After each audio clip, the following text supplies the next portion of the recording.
கர்த்தருடைய பரிசுத்த நாமத்துக்கு ஸ்தோத்திரம். இன்றைக்கு நாம் வேதத்தினுடைய பீக், அதாவது உச்சம் என்று சொல்லத்தக்க ஒரு டாபிக்கை பார்க்க போறோம். அதுதான் வெளிப்படுத்தல் விசேஷத்திலேயும் உச்சமானது. அதாவது 7ஆம் தூதன் எக்காலம் ஊதுறதும் சபை எடுத்துக்கொள்ளப்படுகிறதும். பரிசுத்தவங்கள் மத்தியில, வேத ஆராய்ச்சியாளர்கள் மத்தியில இது ஒரு பெரிய ஒரு ட்ரெண்டா அல்லது ஒரு குழப்பத்தை உண்டு பண்ணுகிறதாக இருக்கிறது. இதை பற்றி பலவிதமான கருத்துக்கள் பரிமாறப்படுகிறது. பலவிதமான கருத்துக்களில நாமும் ஆரம்பத்திலே போதிக்கப்பட்டோம். ஆனா இந்த காரியத்துக்காக வேதத்தை அதிகமாக தியானிக்கும் போது சில உண்மைகள் தெரிய வருகிறது. ஒருவேளை அது நம்ம ஆரம்பத்திலே போதிக்கப்பட்டதற்கு மாறாக இருந்தாலும் வேதத்தை தான் நாம் நம்பவே வெளிய இவ்விதமா நாங்கள் போதிக்கப்பட்டோம், எனவே அதுதான் சரி என்று நினைக்கிறது சரியல்ல. காரணம், சில விஷயங்களை நம்முடைய பிதாக்கள் அவங்களுக்கு அன்றைக்கு தெரிஞ்ச வெளிச்சத்திற்படி சொல்லியிருப்பாங்க. நம்ம வேதத்தை கொஞ்சம் கூட அவங்க மூலம் கேள்விப்பட்டதையும் நாம் படிக்கிறதையும் ஒத்து பார்க்கும் போது சில வித்தியாசமான கருத்துங்கள், ஆனா உண்மையான கருத்துகள் தெரிய வரும். அதை நாம கடைபிடிக்க வேண்டியது நல்லது. இல்லாவிட்டால் அவங்க பெரியவங்க சொன்னாங்க, நாங்கள் போதிக்கப்பட்டோம், பிதாக்கள் எங்களை விதமாக வளர்த்துறார்கள், நாங்கள் எதையே செய்வோம், வேதத்தை நாங்கள் கவனிக்க மாட்டோம் என்று போகும்போது அது இயேசு சொன்னது போல மனுஷனுடைய கற்பனைகளை உபதேசங்களாக போதித்து வீணா எனக்கு ஆராதனை செய்தார்கள் என்று சொன்னது போல இருக்கும். எனவே நாம் போதிக்கப்பட்டதுக்கு வித்தியாசமான சில காரியங்கள் நாம் வேதத்தை ஆழமாக படிக்கும் போது நமக்கு தென்பட்டால் நாம் வேதத்தை தான் தியானம் எடுக்க வேணும், பிதாக்கள் சொன்னதை விட. ஸ்தோத்திரம். இப்போது நாம் பார்க்கும் போது கடைசி காலத்துல 3 ஆபத்துக்கள் வரும் என்று பார்த்தோம்.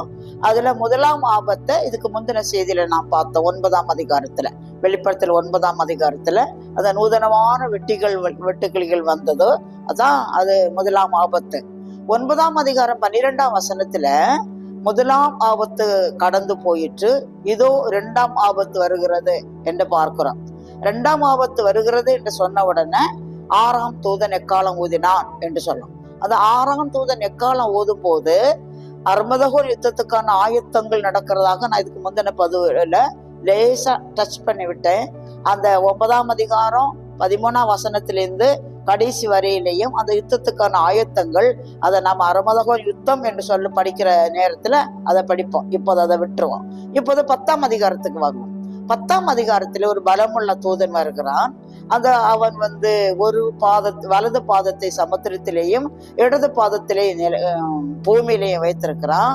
அவன் மேகம் அவனை சூழ்ந்திருந்தது, அவன் சிரசு மேல் வானவில் இருந்தது, அவன் முகம் சூரியனை போல பிரகாசித்தது, அவன் மிகுந்த சத்தமிட்டு இனி காலம் செல்லாது என்று சொல்லுகிறான். அப்போது 7 இடிகள் முழங்குகிறத, பெரிய சத்தங்கள் எல்லாம் கேட்குது. அதெல்லாம் ஒரு பெரிய ஒரு ப்ரிப்பரேஷன், ஒரு ஆயத்தமான காரியங்களை வெளிப்படுத்துகிறது. இவன் மிகுந்த சத்தமிட்டு என்ன சொல்கிறான்? இனி காலம் செல்லாது, ஆகிலும் தேவன் தம்முடைய தீர்க்கதரிசிகளாகிய ஊழியர்களுக்கு சுவிசேஷமாய் அறிவித்தபடி 7ஆம் தூதன் எக்காலம் போது நாட்களிலே தேவ ரகசியம் வெளிப்படும் என்று சொல்லுகிறான். 7ஆம் தூதனுடைய சத்தத்தின் நாட்களிலே. அப்ப 7ஆம் தூதனுடைய சத்தம்ங்கிறது ஒரு சத்தம் மட்டுமல்ல, ஒரு செய்தி என்று பார்க்கிறோம். அது ஒரு குறிப்பிட்ட நேரத்திலே முடிகிறதல்ல, அது ஒரு சில காலங்கள் பிடிக்கிறது என்று நான் இதுக்கு முந்தின பதிவுல சொன்னேன். ஏனென்றால் 7ஆம் தூதன் எக்காலம் ஊதும் போது, அவன் எக்கால ஊத போகிற போது, அதனா அது ஒரு குறிப்பிட்ட காலம் இருக்குது. அது ஆரம்பிக்கிற நேரத்துல தேவ ரகசியம் வெளிப்படும்.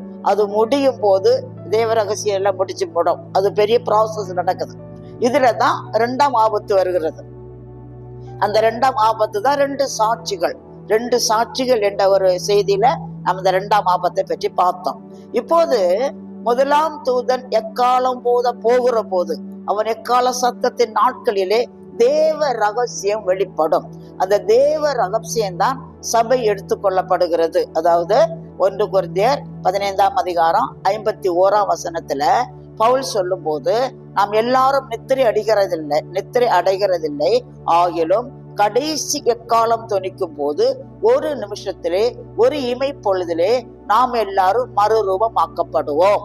எக்காலம் தொனிக்கும், அப்போது மரித்தோர் அழிவில்லாதவர்களாய் எழுந்திருப்பார்கள், நாமும் மறுரூபமாக்கப்படுவோம் என்று சொல்லுகிறார். இது ராப்சர் அல்லது ரகசிய வருகை அல்லது சபை எடுத்துக்கொள்ளப்படுகிறது என்பதை குறிக்கிறது. மூணு ஒரே வார்த்தை தான். சிலர் இதை நம்புறதில்லை. அநேக பெரிய தலைவர்கள் கூட இத நம்ப மாட்டாங்க. ஒரு பெரிய தேவ மனுஷன், முழு உலகத்திலும் பயன்படுத்தப்பட்டவர், ஒரு செய்தியில பேசி இருந்தார். ரகசிய வருக அப்படி எல்லாம் நம்முடைய பாஸ்டமாரு பேசுவாங்க. நான் கடைசி வருகை சொல்லுகிறேன் அப்படி என்று. வேதத்தை நன்றாக பார்க்கும் போது ரகசிய வருகை ஒன்று இருக்கிறது. அதை பற்றி சில வார்த்தைகளை நான் சொல்றேன். மத்தேயு சுவிசேஷம் 24ஆம் அதிகாரம் 27ஆம் வசனத்துல மின்னல் கிழக்கிலிருந்து தோன்றி மறைகிறது போல அப்படின்னாக்க ஒரு இமை பொழுதுல ஒரு நிமிஷத்துல ஃப்ராக்ஷன் ஆஃப் த செகண்ட் அப்படி சொல்லுவாங்க. கண்ணு மூடி திறக்கிறதுக்கு முன்னாடி ஒரு சம்பவம் நடக்கும். அதுதான் ரகசிய வருகை அல்லது ராப்சர் அல்லது சபை எடுத்துக்கொள்ளப்படுகிறது என்பது. அப்போ இது மத்தேயு 24:27 மின்னல் கிழக்கிலிருந்து தோன்றி மறைகிறது போல அப்படி சொல்லி இருக்கிறது. இதே அது செய்திய வெளிப்படுத்தல் விசேஷம் 16ஆம் அதிகாரம் 15ஆம் வசனத்துல இதோ திருடனை போல வருகிறேன், தன் மானம் காணப்படத்தக்கதாக நிர்வாணமாயிராதபடிக்கு விழித்து கொண்டு தன் வஸ்திரங்களை காத்து கொள்ளுகிறவன் பாக்கியவான். திருடனை போல வருகிறேன். திருடனாக இல்ல, திருடனை போல. அப்படின்னா திருடன் சொல்லிட்டு வர மாட்டாங்க. என்ன பின்ன இயேசு கிறிஸ்து மத்தேயு சுவிசேஷம் 24ஆம் அதிகாரம் கடைசி வசனங்களை சொல்லும் போது, திருடன் இன்ன நேரத்தில் வருவான் என்று தெரிந்தால் வீட்டு ஜமான் விழித்திருந்து தன் வீட்டை காப்பான். எனவே நினையாத நாளிலேயும் நினையாத நாளிகையிலேயும் மனுஷகுமாரன் வருவார், ஆகையால் விழித்திருங்கள் என்று சொன்னார். அப்போ இது நினையாத நேரத்திலே தேவன் வருவார் என்பதை குறிக்கிறது. இதை பற்றி தான் 1 தெசலோனிக்கேயர் 4ஆம் அதிகாரம் 16ஆம் வசனத்துல கர்த்தர் தாமே ஆரவாரத்தோடும் பிரதான தூதருடைய சத்தத்தோடும் தேவ எக்காலத்தோடும் வானத்திலிருந்து இறங்கி வருவார். அப்பொழுது கிறிஸ்துவுக்குள் மரித்தவர்கள் முதலாவது எழுந்திருப்பார்கள். பின்பு உயிரோடு இருக்கும் நாமும் மறுரூபமாக்கப்பட்டு மேகங்கள் மேல் அவர்களுடைய கூட ஆகாயத்தில் எடுத்துக்கொள்ளப்பட்டு என்று இருக்கிறது. அப்படின்னா இப்போது இயேசு உலகத்துக்கு வரமாட்டார், சபையை சேர்க்க வருகிறார். இதைத்தான் 2 தெசலோனிக்கேயர் 2ஆம் அதிகாரம் 1ஆம் வசனத்துல பவுல் எழுதும் போது, அன்றையும் சகோதரரே, நம்முடைய கர்த்தரா இருக்கிற இயேசு கிறிஸ்துவின் வருகையும் நாம் அவரிடத்தில் சேர்க்கப்படுவதையும், இயேசு கிறிஸ்துடைய வருகையும் நாம் அவரிடத்தில் சேர்க்கப்படுவதும். அப்படின்னா நிறைய இரும்பு துகள்களை ஒரு இடத்துல வச்சுக்கிட்டு ஒரு காந்தத்தை மேலேந்து கீழே இறக்கிட்டே வரும்போது, ஒரு சர்டன் ஸ்டேஜ் வரும்போது, ஒரு குறிப்பிட்ட இடம் வரும்போது இந்த இரும்பு துகள்கள் எல்லாம் அந்த காந்தத்துல போய் ஒட்டிக்கொண்டும். இது போல ஆவி ஆத்மா சரீரத்திலே பரிசுத்தமாக்கப்பட்டு அவருக்காக காத்து கொண்டிருக்கிறவர்களை சேர்க்கதான் இயேசு வருகிறார். இதுக்கு பேரு ரகசிய வருகை, ராப்சர், சபை எடுத்துக்கொள்ளப்படுதல். இது எப்போது நடக்கும் என்றுதான் யாருக்கும் தெரியாது. அதைத்தான் இயேசு சொன்னார், நினையாத நாளிலும் நினையாத நாளிகையிலும். நினையாத வருஷத்துலன்னு சொல்லல, நினையாத மாசத்துலன்னு சொல்லல, நினையாத நாளிலும் நாளிகையிலும் சொன்னார். அப்ப நினையாத நாளிகையிலே இயேசு வருவார். அதற்கான ஆயத்தங்கள் தான் அங்கங்கே சொல்லி இருக்குது. நம்ம எல்லாம் கூட்டி கழிச்சு பார்க்கும் போது அந்த நேரம் நமக்கு தெரியும். அதுக்கான காரியங்கள் வேதத்திலே 2 சம்பவம் எழுதி இருக்குது. அப்போ நம்ம என்ன பார்க்கிறோம்னா, அந்த நாட்களிலே சபை எவ்விதமாக இருக்கும், உலகம் எவ்விதமாக இருக்கும், இதை நம்ம அறிய வேண்டும். சபையில மிகப்பெரிய உலகளாவிய ஒரு எழுப்புதல் உண்டாகும். கர்த்தருக்கு ஸ்தோத்திரம். அன்றைக்கு தான் யோவேல் 2:28 நிறைவேறும். மாம்சமான யாவர் மேலும் என் ஆவியை ஊற்றுவேன், உங்கள் குமாரரும் குமாரத்தைகளும் தீர்க்க தரிசனம் சொல்லுவார்கள், உங்கள் வாலிபர்கள் சொப்பனங்களை அடைவார்கள், உங்கள் மூப்பர் தரிசனங்களை அடைவார்கள். அந்நாளிலே என் ஊழியக்காரர் மேலும் என் ஊழியக்காரிகள் மேலும் என்னுடைய ஆவியை ஊற்றுவேன். அது இப்போதே நம் தெரியும், முழு உலகத்திலேயும் ஆங்காங்கே எழுப்புதல் நடந்து கொண்டே இருக்கிறது. கிறிஸ்டியன் சேனல் என்று ஒரு சேனல் இருக்குது. வாரத்துக்கு ஒரு முறை அந்த செய்தியை பப்ளிஷ் பண்றாங்க. அதை பார்த்தீங்கன்னா உலகத்தின் எந்தெந்த பகுதிகளில் எல்லாம் எழுப்புதல் ஏற்படுகிறது என்பதை நாம் பார்க்கிறோம். ஒரு சில வருஷத்துக்கு முன்னதாக அமெரிக்காவை பற்றி நாங்கெல்லாம் சிலர் ஜோம் பண்ணிட்டே இருந்தோம். காரணம், அமெரிக்காவில பெரிய பெரிய தேவாலயங்கள், அமெரிக்காவில இங்கிலாந்துலேயும் பெரிய பெரிய பிரசங்கம் பண்ணின தேவாலயங்கள் மசூதிகளாகவும் கிளப்புகளாகவும் விற்கப்பட்டது. ஆராதனைகள் இல்லை. அமெரிக்காவில் அடுத்த தலைமுறை மக்கள் வசனத்தை கேட்கல என்றெல்லாம் செய்திகள் வந்தது. ஆனா இப்போது ட்ரம்ப் காலத்துல ஏராளமான வேதம் விநியோகிக்கப்படுகிறது. இளைஞர்கள் ஆயிரமாக கர்த்தரை அறிகிறார்கள், ஞானஸ்நானம் எடுக்கிறார்கள் என்ற செய்தி வந்து கொண்டிருக்கிறது. அப்போ அந்த இயேசு சபையை சேர்க்க வரும்போது சபை எவ்விதமாக இருக்கும் என்றால் பெரிய எழுப்புதல் உண்டாகும். முழு உலகத்திலையும், ஒரு குறிப்பிட்ட இடத்துல கிடையாது. நான் ஒரு முறை த ரிவைவல் இன் இந்தோனேஷியா என்ற ஒரு ஆங்கில புக்கை படிச்சுட்டு இருந்தேன்.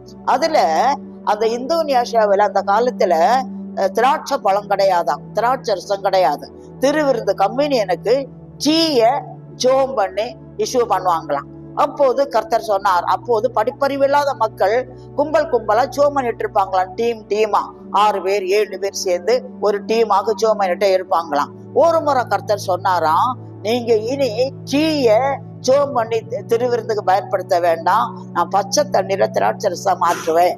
கானா ஒரு கல்யாணத்துல எவ்விதமாக தண்ணீர் திராட்சை ரசமாக மாற்றப்பட்டதோ அதே போல நான் உங்களுக்கு அதிசயம் செய்வேன் சொல்லி நீங்க என்னென்ன செய்யணும்னு சொல்லுவாராம். என்ன நடக்குமானா, அந்த டீமா மக்கள் சோமாட்ட இருப்பாங்களாம். அப்போ கர்த்தர் ஒரு டீமை ஒரு தடவை என்ன டீம் சொல்லி நீரூற்று இருக்குமா, அங்க அந்த நீரூற்றுல இருந்து நீ ஒரு பாட்டில கிளீன் பண்ணி, நான் கர்த்தர் சொல்ற அந்த நீரூற்றுல இருந்து தண்ணி எடுத்து டேபிள்ல வச்சு ஒரு கிளாத்தை மூடி போட்டு கர்த்தர் சொல்ற டீம் சோமானிட்டே இருப்பாங்களாம். தண்ணி திராட்சை ரசமா மாறுமா.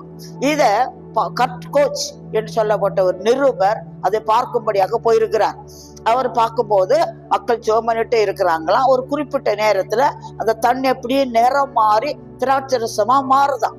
அந்த மனுஷன் எழுதுறாரு, even though my sins were already forgiven, I confessed my sins again அப்படிங்கிறார். அதாவது என்னுடைய பாவங்கள் ஏற்கனவே மன்னிக்கப்பட்டிருந்தாலும் தேவனுடைய மகிமையினாலே இந்த தண்ணி திராட்சரசமா மாறுகிறத நான் பார்த்த போது என்னுடைய பாவங்களை மறுபடியும் அறிக்கையிட்டேன் அப்படின்னு. அது ஒரு குறிப்பிட்ட கால எழுப்புதல் இருந்திருக்குது. சில வருஷங்களுக்கு முன்னதாக கொரியாவில் எழுப்புதல் வந்தது.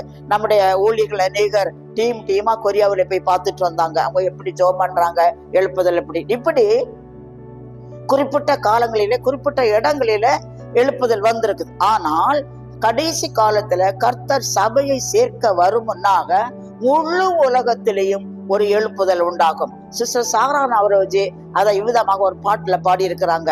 நல் விசுவாசம் காணப்படுமோ நேசர் வருகையிலே, எப்படியும் உந்தன் மனவாட்டி சபைதனை உயிர்ப்பித்தே அழைப்பேன் அப்படின்னா, கர்த்தருடைய ஜனங்கள் எல்லா வகையிலேயும் பரிசுத்தமாவாங்க. வெளிப்படுத்தல் 12ஆம் அதிகாரம் கடைசியில 19ஆம் வசனம் நினைக்கிறேன். அந்த தெய்வ அந்த இடத்துல கர்த்தர் சொல்றாரு, அநியாயம் செய்கிறவன் இன்னும் அநியாயம் செய்யட்டும், பரிசுத்தமா இருக்கிறவன் இன்னும் பரிசுத்தமாகட்டும், நீதி உள்ளவன் இன்னும் நீதி செய்யட்டும், இதோ சீக்கிரமாய் வருகிறேன். அப்போ பரிசுத்தவான்கள் ஒரு திட்டமான பரிசுத்தத்துல கடந்து வருவாங்க.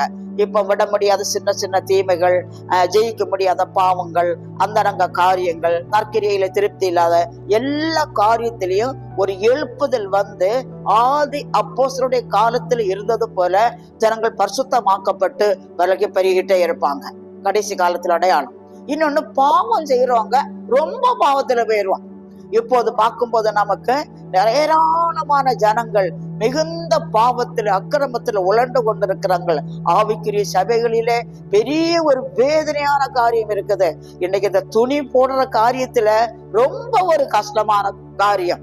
ஆவிக்குரியவர்கள் என்று சொல்லப்படுறவங்க ஆராதனை நடத்துறாங்க, ஒரு ஒழுங்கு இல்லாம ட்ரெஸ் பண்ணிட்டு வர்றாங்க. அநேக சபைகளில ஊழியர்களுக்கு விசுவாசிகளை கண்ட்ரோல் பண்ண முடியல. பாருங்க, கர்த்தருடைய கிருபையில எங்க சபையில ஸ்லீவ்லெஸ் போட்டுட்டு ஒரு பிள்ளைய வராது. சின்ன பிள்ளைங்களை மேடையில வசனம் சொல்ல வரும்போது கையில்லாத சட்டை போட்டு ஒரு பிள்ளைய நாங்க வசனம் சொல்ல அனுமதிக்கு கிடையாது. போன வருஷத்துல கர்த்தர் ஒரு குடும்பத்தை பெரிய வேதனையில இருந்தும் பாவத்தை பிசாசின் கட்டளையிலிருந்து விடுதலையாக்கி சபைக்கு குடும்பமா வர்றாங்க. அதுல புள்ள அவங்க பொண்ணு வந்து 6th படிக்கிறான்.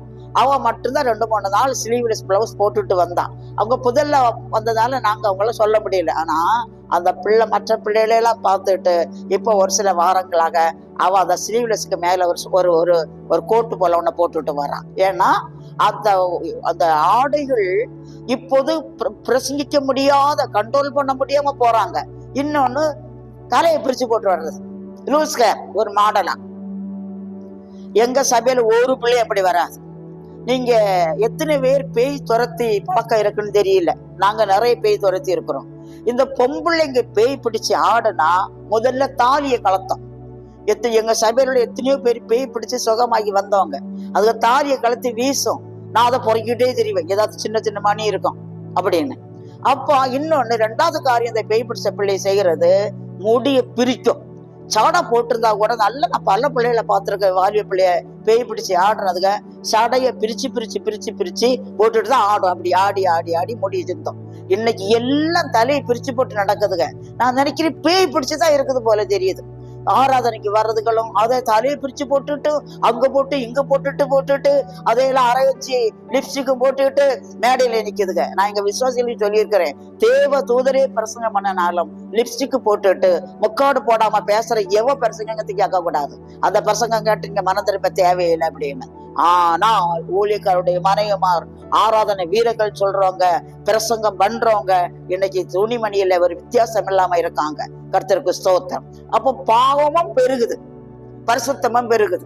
பாவம் பெருகிற இடத்துல கிருபை பெருகுன்னு சொல்லி இருக்குது.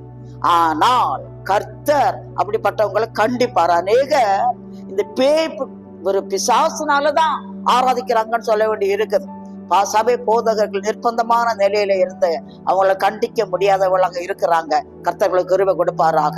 ஆனா கர்த்தர் சபையை சேர்க்க வரும்போது அவர் கொஞ்சம் வெளிச்சம் இருந்தாலும் அவங்களை கைவிட மாட்டார்.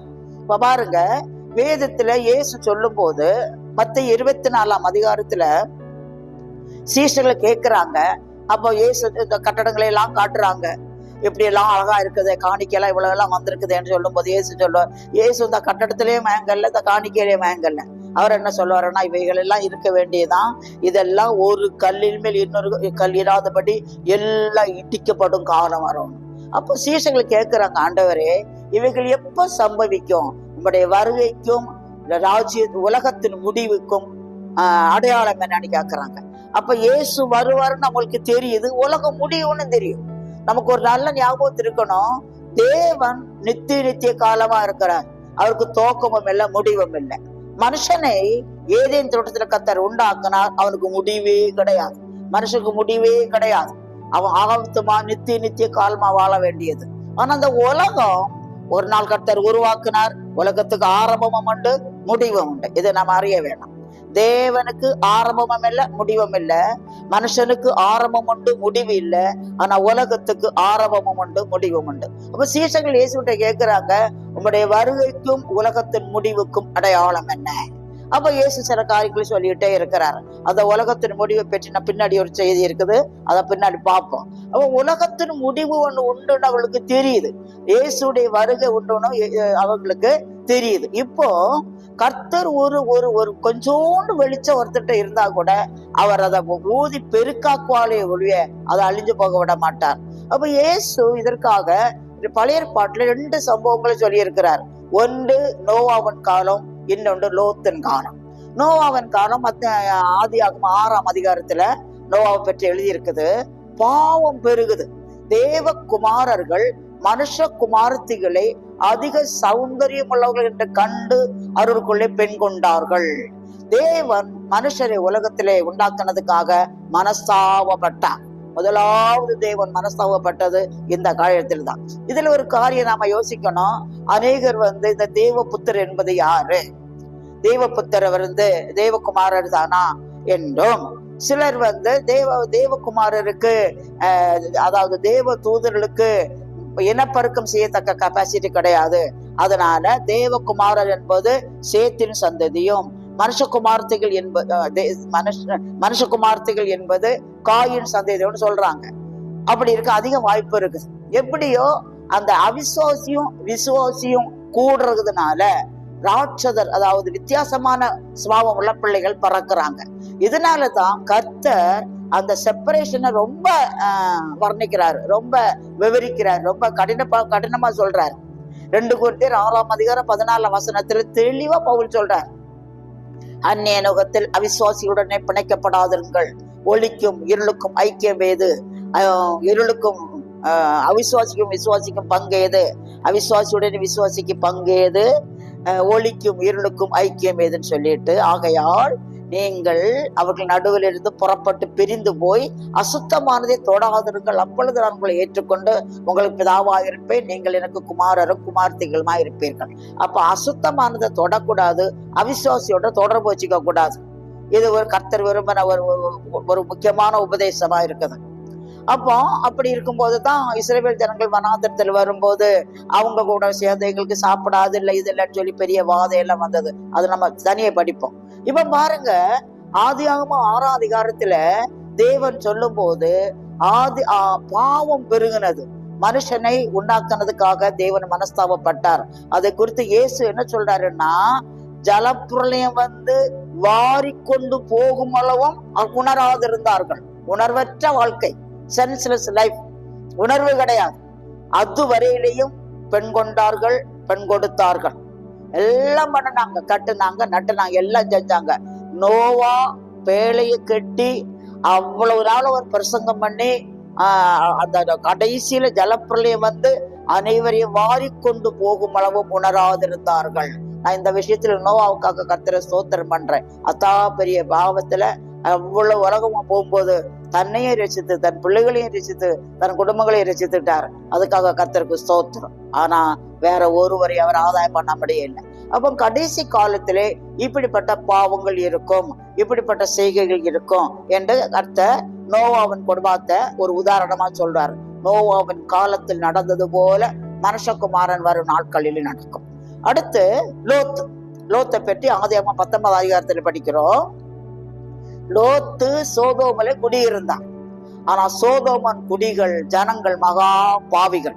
பாக்குறதுக்கு பச்சை பசேன்னு இருக்குது, சாப்பாட்டுக்கு ஒரு குறவும் இல்லை, ஆட்டு மாட்டுக்கு ஒரு குறவும் கிடையாது, நல்ல தீனி எல்லாம் இருக்குது. ஆனா ஆவிக்குரிய ஜீவியம் செய்ய முடியல. தேவ ஜனங்கள் குடியிருக்க வீடு பார்க்கும்போது, குடியிருக்க இடம் பார்க்கும்போது, இடம் வாங்கும் போது, வீடு கட்டும் போது அந்த இடத்த கொஞ்சம் பார்க்கணும். குடியிருக்கிற இடம் அவன் நம்ம மக்கள் என்ன பார்ப்பாங்க? பெரிய ஸ்கூல் இருக்குதா, மார்க்கெட் பக்கத்துல இருக்கா, பஸ் ஸ்டாப் இருக்குதா, அப்புறம் பிள்ளைகளுக்கு நல்ல ஆஸ்பத்திரி இருக்குதா. இன்னைக்கு எல்லாரும் பெரிய பெரிய டாக்டர்ஸ் இருக்காங்களான்னு பாக்குறாங்க வீடு வாடகைக்கு போறதுக்கு, வீடு கட்டுறதுக்கு. ஏன்னா வியாதி அவ்வளவு பெருகி போச்சாங்க, விசுவாசம் அப்படித்தான். ஆனா கர்த்தர் லோத்து சோதோம் அழிக்கிறதுக்கு முன்னாடி ஏதோமை போல எகிப்து தேசத்தை போல இருந்தது, அவ்வளவு செழிப்பா இருந்தது. ஆனா அந்த மக்களுடைய வாழ்க்கை மிகவும் பாவமா இருந்தது.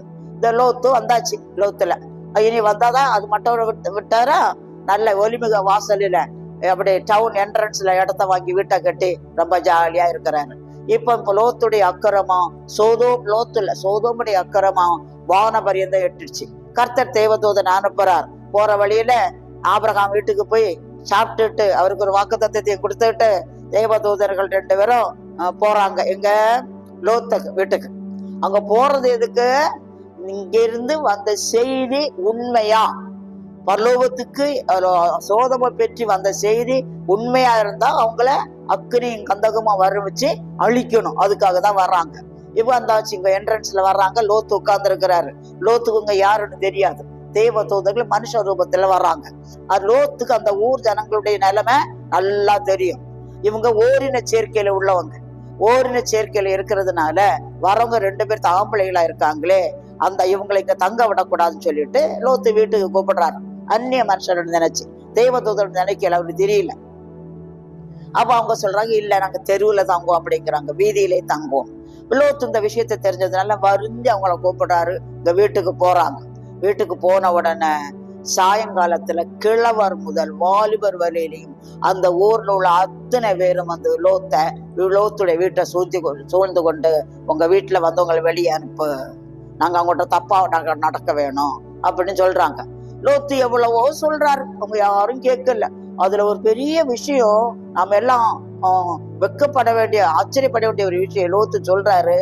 புருஷனை அறியாத 2 கன்னி பெண்ணுகள் கிட்ட இருக்காங்க, அதுகளை தான் மட்டும் தாரேன், அவங்கள்ட்ட நீங்க தப்பா பிஹேவ் பண்ணாலும் பரவாயில்ல, என்னுடைய கூரையின் கீழே வந்த எந்த மனசுக்கு ஒண்ணும் பண்ணாதுங்கன்னு சொல்றாங்க. அப்படி சொன்னோன்னா இவங்க அந்த ஆட்கள், பரதேசியா வந்த நீயா நியாயம் பேசுற அப்படி சொல்லிட்டு லோத்தை கிட்டி கதவை உடைக்க போறாங்க. தேவதூதர்கள் அவங்க உள்ளால பிடிச்சுக்கிட்டு அவங்க வெளியே உள்ளவங்களுக்கு குருட்டாட்டம் பிடிக்க பண்றாங்க.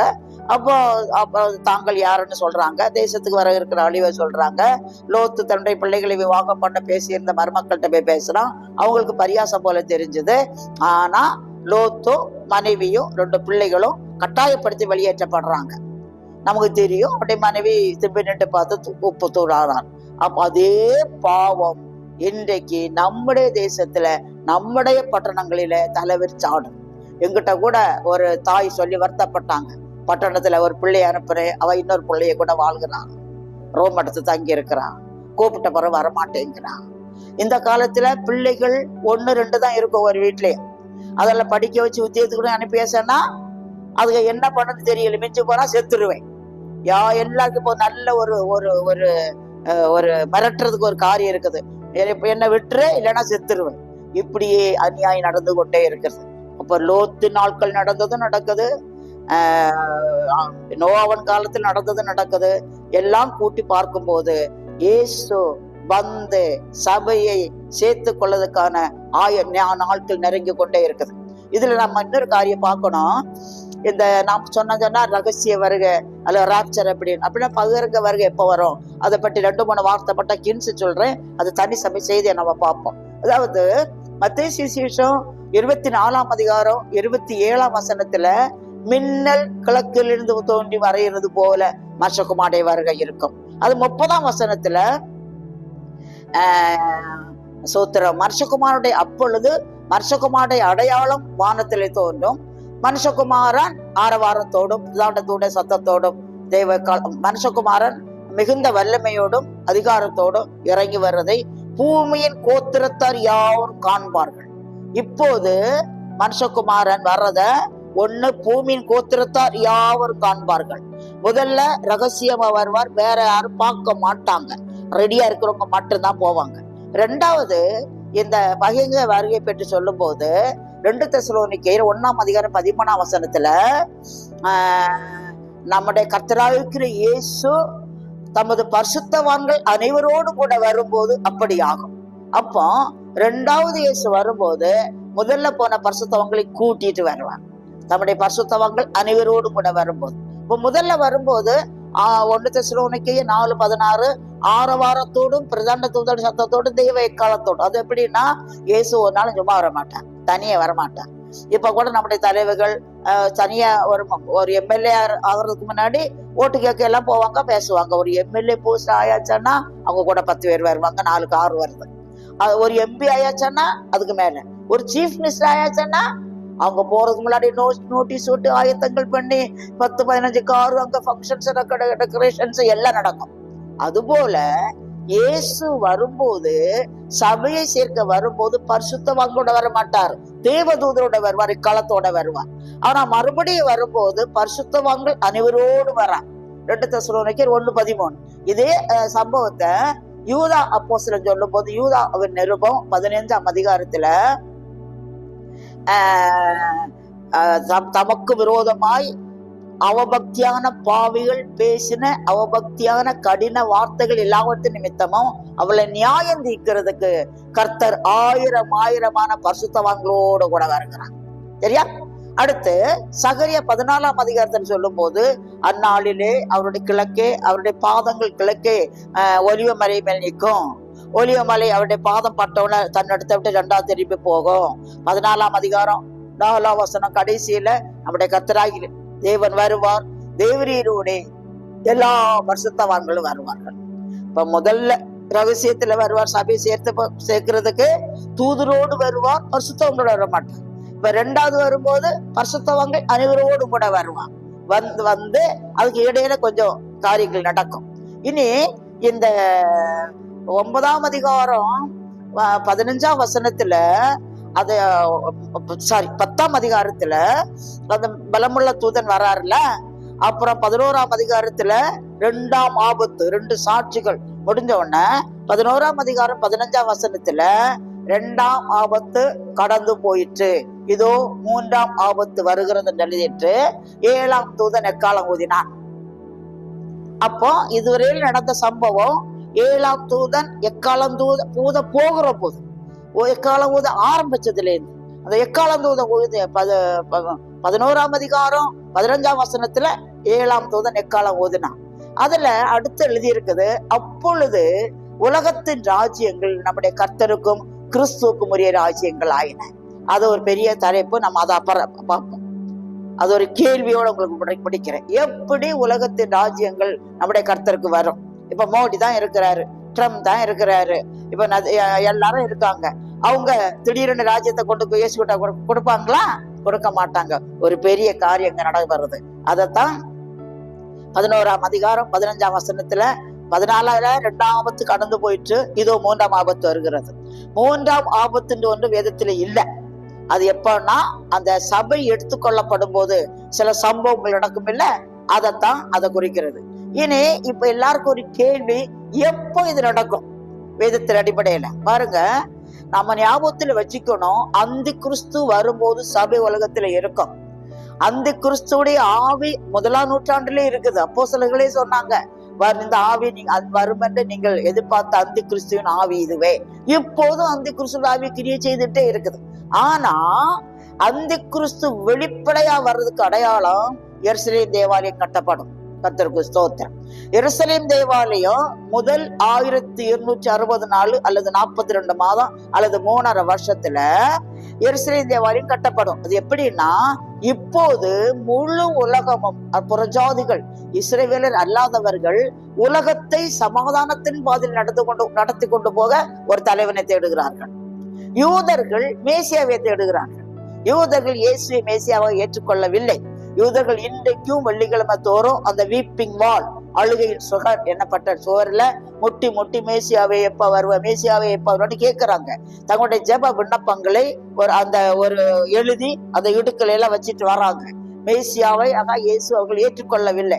அதான் இயேசு அவங்க சொல்லும் போது இவன் தச்சனுடைய குமாரன் தானே, யாக்கோபு, யோசே, யூதா, சீமோன் என்பவர்களுடைய சகோதரர் அல்லவா, இவருடைய சகோதரிகள் நம்மகிட்ட இருக்காங்கன்னு இயேசுவை ஒரு தச்சனு மகனா தான் பார்த்தாங்க. ஆனா அந்த கிறிஸ்து பயங்கரமா வெளிப்படுறதுக்கு முதல் அடையாளம், ஒரு தலைவன் வருவான், அவன் உலகத்துக்கு சமாதானத்தை தர்றது போல வருவான். யூதர்கள் அவனுக்கு ஆதரவு கொடுப்பாங்க. யூதர்கள் முழு ஆதரவு கொடுப்பாங்க. அப்ப 3.5 வருஷத்துல இப்போது இந்த அஸ்மா இருக்கிற அந்த மசூதி இருக்கிற இடம் யூதோட கையில வந்து தேவாலயம் கட்டுவாங்க. நம்ம எல்லாருக்கும் தெரியும், தேவ பிள்ளைகளுக்கு தேவாலயம் கட்டும்படியான ஆயத்தங்கள் எல்லாம் நடந்து கொண்டிருக்கிறது. அந்த 3.5 வருஷத்துக்குள்ளால தேவாலயத்தை கட்டி முடிச்சு தேவாலயத்தை பிரதிஷ்டை பண்ணுவாங்க. பிரதிஷ்டை பண்ணும் போது 2 தெசலோனிக்கேயர் 2ஆம் அதிகாரத்துல சொல்லப்பட்டபடி பவுல் சொல்றாரு, நம்முடைய கர்த்தராகிய இயேசு கிறிஸ்துவின் வருகையும் நாம் அவரிடத்தில் சேர்க்கப்படுவதை குறித்து நீங்கள் அறிய வேண்டியது என்னன்னா, எவ்விதத்தினாலேயும் கேட்டின் மகனாகிய அந்த பாவ மனுஷன் வெளிப்பட்டால் ஒளி அந்த நாள் வராது. எப்படி? அந்த மனுஷன் இவன் தான். இதத்தான் முத்திரைகள் உடைக்கப்படும் போது, 1ஆம் முத்திரை உடைக்கும் போது வெள்ளை குதிரை வருது, அதன் மேல் ஏறி இருந்தவன் வில்லை பிடித்திருந்தான். அது அந்தி கிறிஸ்துடைய முதல் வெளிப்பாடு. அவன் வெள்ளை குதிரை, அதாவது சமாதானத்தை கொடுக்கறது போல வருவான். அங்க எல்லாருக்கும் சமாதானம் சமாதானம் சமாதானம். அவன் எல்லாரும் ஏற்றுக்கொள்வாங்க, எல்லா தேசங்களும் ஏற்றுக்கொள்ள அவனை சமாதான தூதனாக. ஆனா யூதர்கள் அவனை மேசியான்னு நினைச்சு அவனை ஏற்றுக்கொள்வாங்க, உடன்படிக்கை பண்ணுவாங்க, நாங்க ஃபுல் ஆதரவு உனக்கு ஆட்சிக்கு தருவோம் அப்படின்னு. அப்ப ஃபுல் ஆதரவு கொடுத்த உடனே அவன் அந்த பலத்துல யூதர்களுக்கு முதல் 3.5 வருஷத்துல தேவாலயத்தை கட்டுவான். தேவாலயம் கட்டி பிரதிஷ்டை பண்ணும் போது அவன் தேவனுடைய தெசலோனிக்கேயர்ல சொல்லும் போது அவன் எதிர்த்து நிற்கிறவனாகவும், தேவன் எண்ணப்படுவது எதுவோ, ஆராதிக்கப்படுகிறது எதுவோ, அவை எல்லாவற்றுக்கும் மேலாக தன்னை உயர்த்துவராயும் இருப்பான். தேவனுடைய ஆலயத்தில் தேவன் போல உட்கார்வான். எப்படி? தேவனுடைய தேவாலயம் அன்றைக்கு ஆசரிப்பு கூடார மாடல்ல, எருசலேம் தேவாலயத்துடைய மாடல்ல கட்டப்படும். பிரகாரம், பரிசுத்த ஸ்தலம், மகா பரிசுத்த ஸ்தலம். மகா பரிசுத்த ஸ்தலத்துலதான் அந்த பொற்பீடம் இருக்கும், அதுல 2 கேருபைகள் இருக்கும், அதுக்கு மேல உள்ளது கிருபாசனம், பொன் ஷீட்டு, அது நடுவுலதான் தேவன் பேசுவார். இப்போ அந்த இடத்துல தேவாலயம் பிரதிஷ்டை பண்ணப்படும் போது அந்தி கிறிஸ்துவே உட்காருவான். உட்கார்ந்து உங்க பலியை எனக்கு கொண்டு வாங்க, காணிக்கை எனக்கு கொண்டு வாங்கன்னு சொல்லுவான். அப்ப யூதர்கள் யோசிப்பாங்க, இவன் மேசியாவா இருக்க முடியாதே, மேசியா யெகோவா தேவன் தானே மகிமைப்படுத்துவார், இவன் பலிய தனக்கு கேட்கறான்னு சொல்லிட்டு அப்ப தேவன் யூதருடைய கண்களை திறப்பான். யூதருடைய கண்களை திறந்து யூதர்கள் குத்துனவரை நோக்கி பார்த்து இவன் திருடன், 2030 வருஷத்துக்கு முன்னதாக வந்தவர் தான் மேசியா என்று சொல்லிட்டு மேசியாவை நோக்கி பார்ப்பார்கள். அப்போது யூதர்கள் மேல கர்த்தர் கிருபையின் ஆவியையும் விண்ணப்பத்தின் ஆவியை ஊற்றுவார். அப்போதுதான் இவனுடைய ராஜ்யம் இருளடையும். அதுதான் தூப கலசங்கள் கோப கலசங்கள் ஊற்றப்படும் போது 5ஆம் கோப கலசத்தை ஊற்றுகிற நேரம். 5ஆம் தூதன் தன் கலசத்தில் உள்ளதை மிருகத்தின் சிங்காசனத்தில் ஊற்றினா அப்பொழுது அவனுடைய ராஜ்யம் இருளடைந்தது. இதெல்லாம் அப்படியே நடந்துட்டே வர்றது. அதாவது அந்த அவன் இனி ஒண்ணு அந்த தூதன் இவன் சொன்ன பாத்தீங்களா, எது அந்த முதலாம் முத்திரை உடைக்கும் போது வெள்ளை குதிரை அவன் வில்லை பிடித்திருந்தான். ஒரு வில்லு வெறும் வில்லா கிரியை செய்ய முடியாது. ஒரு வில் ஏதோ ஒரு பர்பஸுக்காக கிரியை நடப்பிக்க வேண்டுமானா அதுக்கு அம்பு இருக்க வேணும். வில்லு அம்பும் செய்தாதான் ஒரு வேலை நடக்க முடியும். ஒரு வில்லு சும்மா வச்சாச்சுன்னா இது நடக்காது. இது இவன் மாயையான சமாதானத்தை கொண்டாடுறவன். சமாதானம் சொல்லுவான், சமாதானம் கொடுக்க முடியாது. ஜனங்கள் அன்னைக்கு திகில் அடைஞ்சிட்டு இருப்பாங்க, பாவத்துல புரண்டு இருப்பாங்க, வேதனையில் இருப்பாங்க. பரிசுத்தவங்க பரிசுத்தத்துக்கு மேல போயிட்டே இருப்பாங்க, பாவிகள் பாவம் செஞ்சுட்டே இருப்பாங்க, உலகம் தத்தளிச்சுட்டே இருக்கும், சமாதானம் இருக்காது. அதுக்குள்ளால முதல் 7 வருஷமாகிய முதலாம் பகுதி 7 வருஷத்தை 2ஆ பிரிச்சு முதல் 3 வருஷம் 1260 நாள் முடிஞ்சிடும். இப்பதான் அந்த சபை எடுத்துக்கொள்ளப்படும். காரணம் அந்த 12ஆம் அதிகாரம் வெளிப்படுத்தல் 12ஆம் அதிகாரத்துல சூரியனை அணிந்த ஸ்திரியை பற்றி பார்க்கும் போது அவள் பெற்ற ஆண் பிள்ளை சிங்காசனத்துக்கு எடுத்துக் கொள்ளப்படும். ஸ்திரீயானவள் வனாந்தரத்துக்கு ஓடி போவாள். அங்கே 1260 நாள் அவளை போஷிக்கும்படியாக தேவனால் ஆயத்தம் பண்ணப்பட்ட இடம் அவளுக்கு உண்டாயிருந்தது. இதுதான் 2 சாட்சிகள். இப்ப கைவிடப்பட்ட சபைக்கு 1300 வருஷம் முடிகிற நேரத்துல சபை எடுத்துக்கொள்ளப்படுது. அப்ப வனாந்திரத்துல போடுறது கைவிடப்பட்ட சபை. அவங்களுக்கு ரட்சிப்பை உண்டு பண்ணத்தக்கதாக, விசுவாசத்தை பலப்படுத்தத்தக்கதாக, அதுக்குள்ள அந்த கிறிஸ்துக்கு ஆட்சி பலமாயிருக்கும், அந்த கிறிஸ்துக்கு செலவு செஞ்சிருவான், நம்பரையெல்லாம் தரிச்சிருவாங்க. அப்போது அவன் நம்பரே தரிக்காதுங்க, அவன் சிலையை வணங்காதுங்கன்னா 2 தூதர்களும் முழு உலகத்திலையும் சத்தியத்தை சொல்லுவாங்க.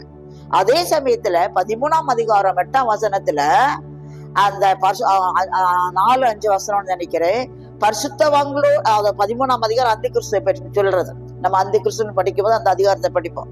அப்போ பரிசுத்தவான்கள் யுத்தம் பண்ணி அவர்களை மேற்கொள்ளும்படி அதற்கு அதிகாரம் அளிக்கப்பட்டது. இந்த பரிசுத்தவங்கள் யாரு? இந்த பரிசுத்தவங்கள் சபையில சேராதவங்க. 12ஆம் அதிகாரம் வெளிப்படுத்தல் 12ஆம் அதிகாரம் கடைசி வசனத்துல சொல்லப்பட்டபடி, அப்பொழுது வலுசற்பமானது ஸ்திரீ மேல் கோபம் கொண்டு தேவனுடைய கற்பனைகளை கை கொள்ளுகிறவர்களும் இயேசு கிறிஸ்துவை பற்றி சாட்சி உடையவர்களும் ஆகிய அவருடைய சந்ததியான மற்றவர்களுடைய யுத்தம் பண்ண போயிட்டு.